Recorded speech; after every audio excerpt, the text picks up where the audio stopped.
টানিও দেখুন। হ্যাঁ, এই যে এই দুটো যে ভুরু আছে, দুটো ভুরুকে মানে এটা করা হয়ে গেলে এবার এটা কী করে করবা, মানে কোন মাপে তুমি করতে চাচ্ছ। তো এটা এইভাবেই করবা যে এখান থেকে জাস্ট একটু সরাও মোবাইলটা।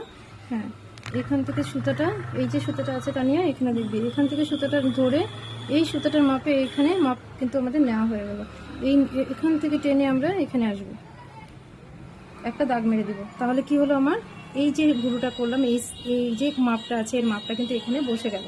তখন আমরা এই মাপেই কিন্তু এই জায়গায় করব, বুঝতে পারলি?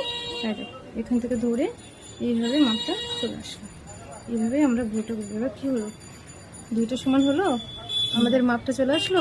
বদি কথা বলবার সাথে, ঠিক আছে না? বুঝতে পারলা?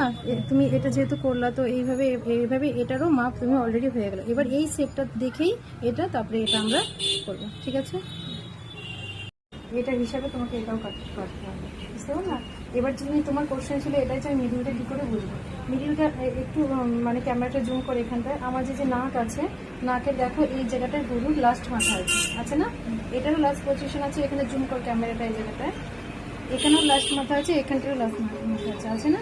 তো আমরা ঠিক এই লাস্ট মাথা থেকে এই জায়গাটায় থেকেই আমরা এতটুকু জায়গায় তুলবো, এই দিকে কিন্তু আসবো না, বুঝতে পারলা? এদিক থেকে বা ধাগাটা যখন তুমি চালাবা, এই যে এখানটায় আসলো,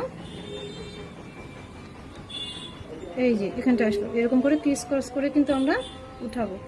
এই ভুরুর এই যে মাথাটা, লাস্ট মাথাটা আছে, এখান থেকে কিন্তু এদিকে আমরা যাব না, জাস্ট আমরা এটুকুই উঠাবো, মিডিলটা। বুঝা গেল?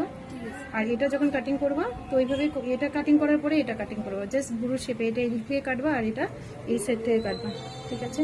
তো কারোর যদি ভুরুর সম্বন্ধে কোনো কিছু জানার দরকার থাকে তো প্লিজ আমাকে কমেন্ট করো।